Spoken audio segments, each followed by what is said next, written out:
Okay, let's make some beard butter, nice and easy. Start off with the equipment. We're going to need kitchen scales, nothing fancy.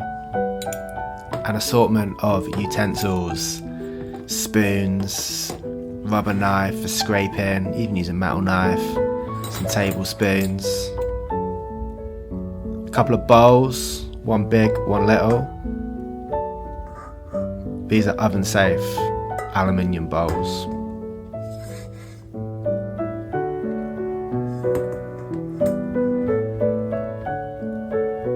Next we've got Pyrex dishes.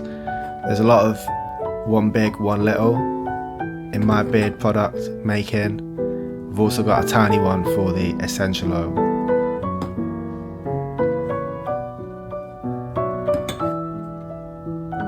We've got a whisk, star of the show. This is whisked beard butter we're making after all. A big plank of wood for the chopping board.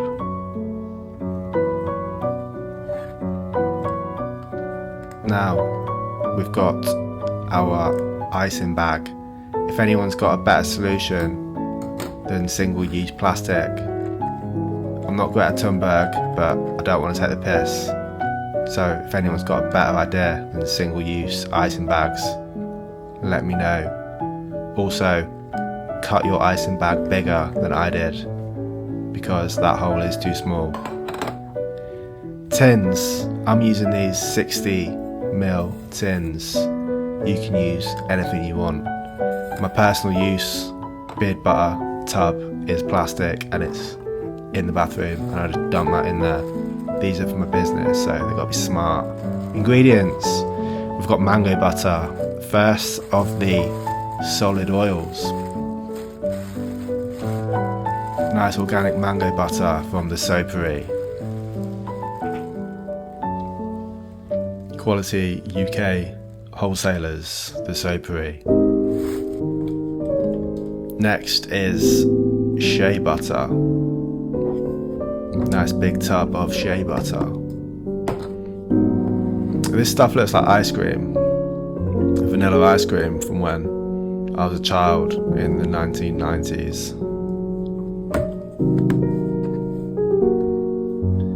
The stalwarts, the mainstay of beard care, we have Jojoba Oil.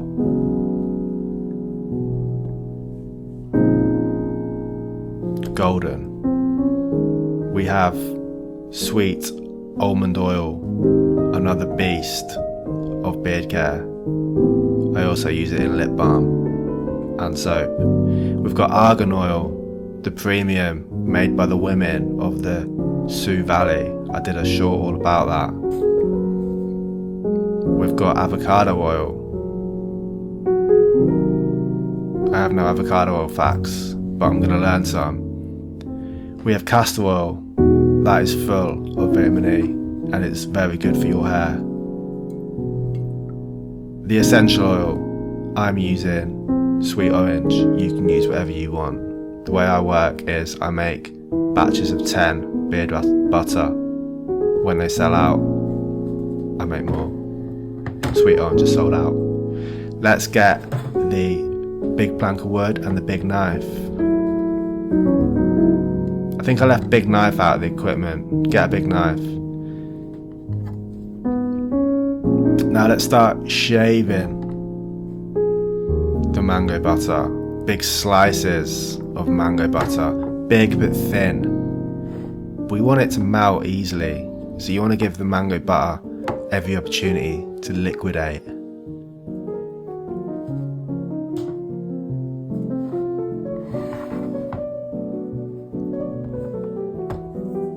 Set your scales, the little bowl. Reset those scales. Now let's fill the shavings.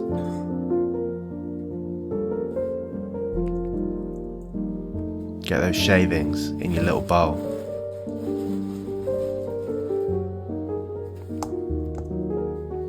You do not have to be exact with these shavings. We are not making soap. This is not a science like making soap. Consequences will not be dire if you're a few grams out either way.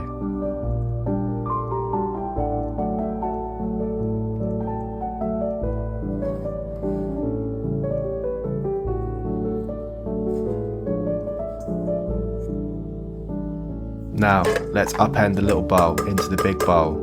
Most of my product making is upending little bowls into big bowls. Reset the little bowl on the scales. Now for the Shea Butter.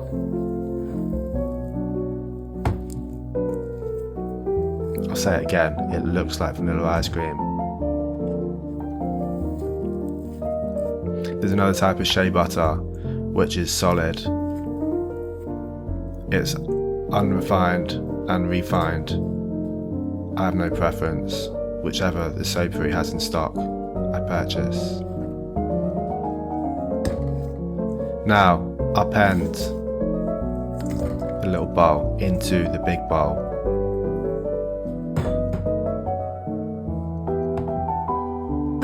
It's time to measure the liquid oils. Starting with jojoba. Nice clean pour with the jojoba. Again, you can be a couple of grams out, it's fine. Sweet almond in to the little jug. Reset the scale. I've used these scales so many times, I still couldn't tell you exactly which button resets the scale correctly. That was avocado oil that I spilt all over the place. Argan Oil, the most premiumist of oils. Castor Oil, the thickest of oils. It gloops into the little Pyrex.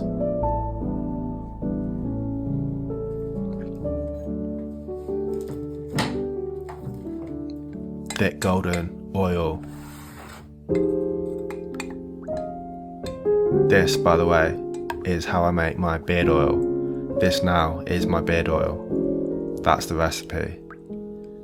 That's the exact quantities as well. It's thick golden beard oil, I call it. Only we're not making beard oil today. Oh no, we're making beard butter. Now we're going to measure the essential oil. Top tip, pour it down the stem of a spoon or knife. No spillage. Essential oil is expensive, it's precious. Don't spill it. I'm going for 3%. 3% is what my cosmetic safety report scientist says I can go to. Now back to the solid oils. It's oven time for the big bowl.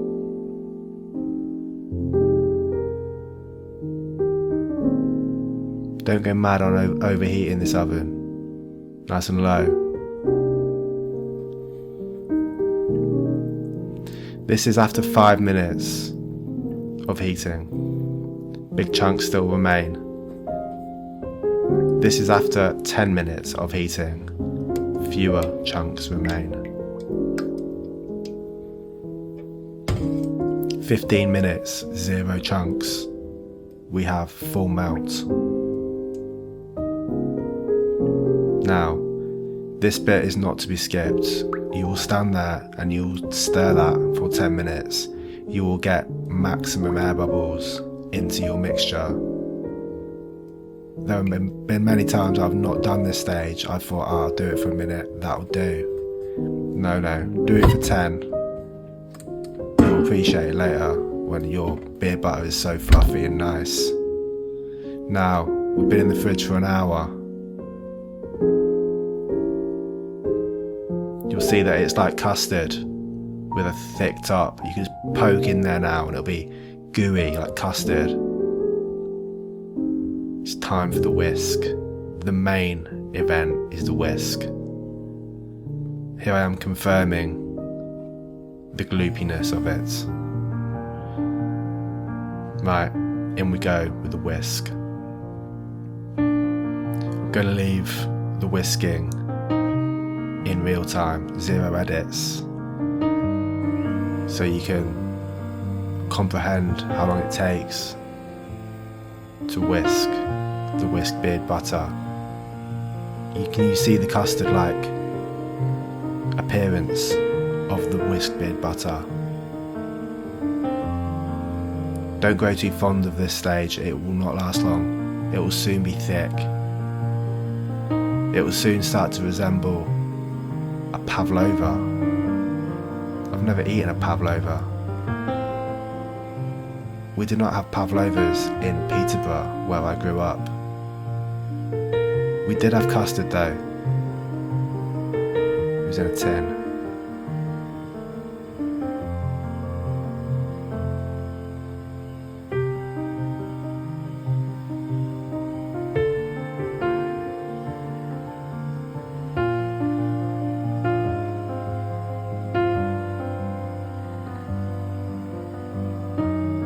I'm happy with this whisk.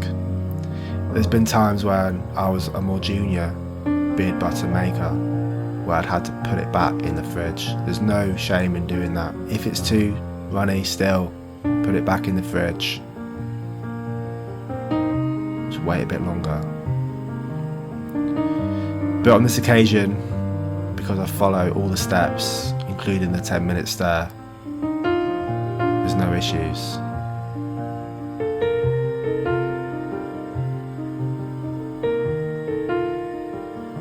You'll see now that it thickens. It becomes almost dry.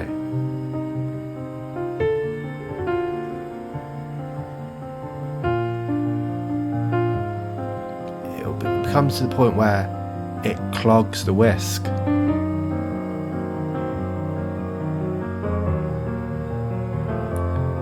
When we reach whisk clog, we know that we have completed the whisk. It will take on the appearance of feta cheese, the saltiest of cheeses.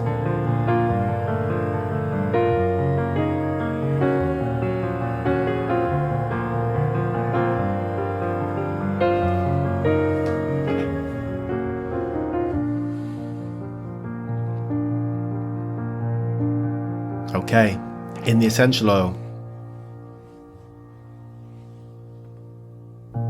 If you put your essential oil in earlier, it's no big deal. Just on your next batch, put it in at this stage.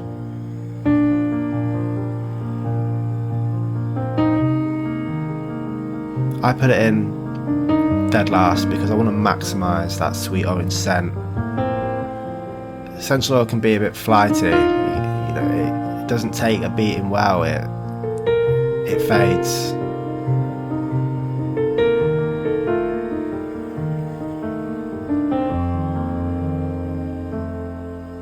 Now the whisking is becoming harder.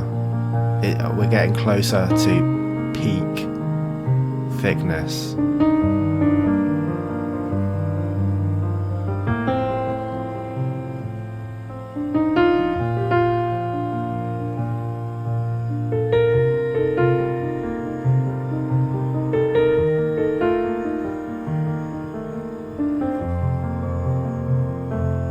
Here we go, we've reached it.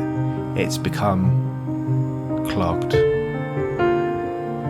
The thickness is too much for the whisker.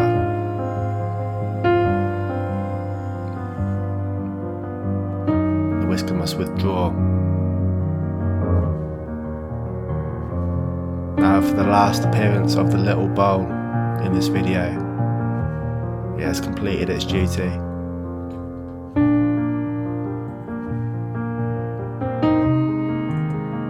Thank you, little bowl. On to the cake bags, the icing bag things.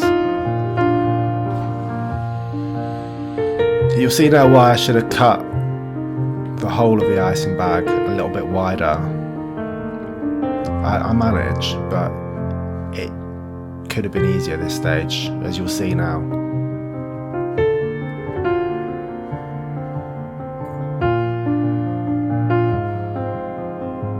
Taking my spade-like utensil, I'm filling the icing bag.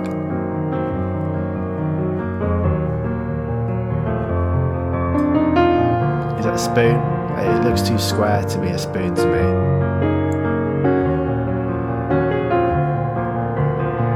I'm not overfilling that icing bag, just a couple of spadefuls. If you overfill, it oozes out the top, which you do not want.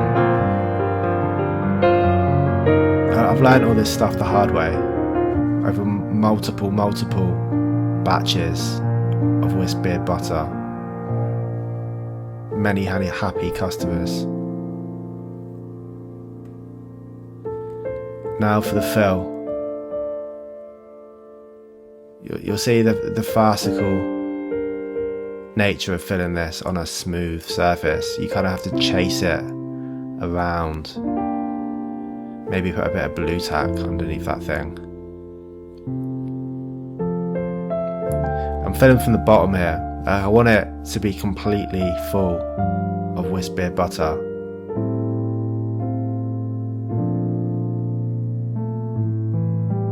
And you'll see the problem I've got now. The hole is a bit tight and small. You know what I mean? If it was a bit wider, it would ooze out quicker, maybe even half the time that I'm taking to do this. I'm overfilling the Whisk Beard Butter. You'll see why in a minute. Every little hole that I can see there is getting filled with Whisk Beard Butter. Overfilling it. Nice generous 60 ml. That's around 45-50 grams. Next, in comes the rubber knife.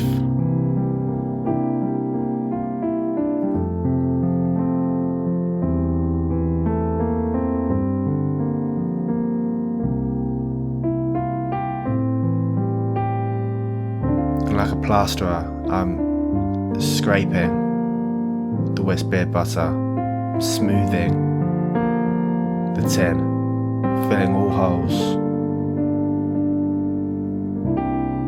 giving it a nice smooth finish. I'm happy with that finish. Now, I'm going to clean round the tin, wiping off any excess Whisk Beard Butter from the tin's exterior.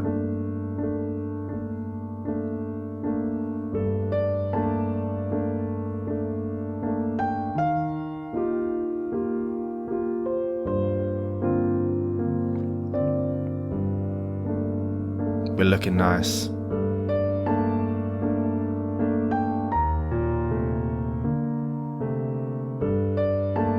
There we go, the finished product. I'm happy with the finished product.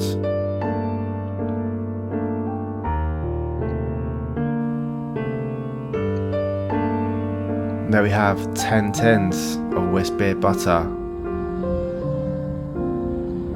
I hope you've gained some value from this tutorial, and I hope you go on to create your own Whisk Beard Butter and rub it all over your face. Thank you. Musical acknowledgement at the end.